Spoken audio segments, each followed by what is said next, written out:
മറ്റു വാർത്തകൾ നോക്കാം. തൃശൂർ ലോക്സഭാ തെരഞ്ഞെടുപ്പിൽ കെ മുരളീധരന്റെ പരാജയത്തിന് KPCCക്കും പങ്കെന്ന് അന്വേഷണ റിപ്പോർട്ട്.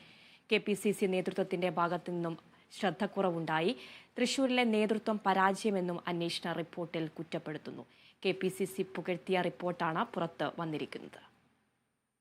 തെരഞ്ഞെടുപ്പ് കഴിഞ്ഞതിന് പിന്നാലെ ജൂലൈയിൽ നിയോഗിച്ച കമ്മീഷൻ ആഗസ്റ്റിൽ KPCCക്ക് റിപ്പോർട്ട് കൈമാറിയിരുന്നു. എന്നാൽ ഈ റിപ്പോർട്ടിന്മേൽ യാതൊരു നടപടിയും ഉണ്ടായില്ല. KPCC നേതൃത്വത്തെ തന്നെ വെട്ടിലാക്കുന്ന റിപ്പോർട്ട് നേതൃത്വം മുക്കുകയായിരുന്നു. ഇതാണിപ്പോൾ പുറത്തു വന്നിരിക്കുന്നത്.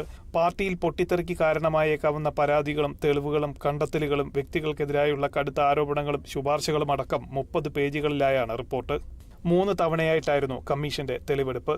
തൃശൂരിൽ കെ മുരളീധരൻ 3ാം സ്ഥാനത്തേക്ക് പോയുള്ള പരാജയമാണ് പ്രധാനമായും കമ്മീഷൻ പരിശോധിച്ചത്. തൃശൂരിൽ സംഘടനാപരമായും തെരഞ്ഞെടുപ്പ് പ്രവർത്തനങ്ങളിലും ഇടപെടുന്നതിൽ KPCC നേതൃത്വത്തിന്റെ ഭാഗത്തുനിന്ന് ശ്രദ്ധക്കുറവുണ്ടായെന്ന് കണ്ടെത്തലിൽ 6ാമത്തെ ഇനമായിട്ടാണ് രേഖപ്പെടുത്തിയിരിക്കുന്നത്. മുൻ MP TN Prathapan, Jose Vallur, MP Vincent, Anil അക്കരെ എന്നിവരുടെ ഭാഗത്തുനിന്നും മനഃപൂർവ്വമായ വീഴ്ചയുണ്ടായതായി തെളിവുകളുടെയും മൊഴികളുടെയും അടിസ്ഥാനത്തിൽ ബോധ്യപ്പെട്ടതായി വ്യക്തമാക്കുന്ന കമ്മീഷൻ ഇവരെ 2026 നിയമസഭാ തെരഞ്ഞെടുപ്പ് വരെയെങ്കിലും ചുമതലകളിൽ നിന്നും മാറ്റി നിർത്തണമെന്നും നിർദ്ദേശിക്കുന്നു. കരിവന്നൂർ ബാങ്ക് വിഷയത്തിൽ കോൺഗ്രസ് ഇടപെട്ട രീതി സുരേഷ് ഗോപിക്ക് അവസരമൊരുക്കിയെന്നും കമ്മീഷൻ കണ്ടെത്തി.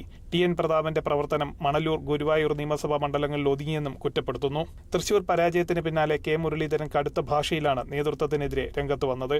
നിയമസഭാ തെരഞ്ഞെടുപ്പിൽ തിരുവനന്തപുരം വട്ടിയൂർക്കാവിൽ സീറ്റ് നൽകാമെന്ന നേതൃത്വത്തിന്റെ ഉറപ്പിന്മേലാണ് മുരളീധരൻ വഴങ്ങിയത്. മുൻമന്ത്രി KC ജോസഫ്, INTUC സംസ്ഥാന president R Chandrasekharan, T Siddique MLA എന്നിവരടങ്ങുന്ന അന്വേഷണ കമ്മീഷനാണ് റിപ്പോർട്ട് തയ്യാറാക്കിയത്. Kerala vision news, Thrissur.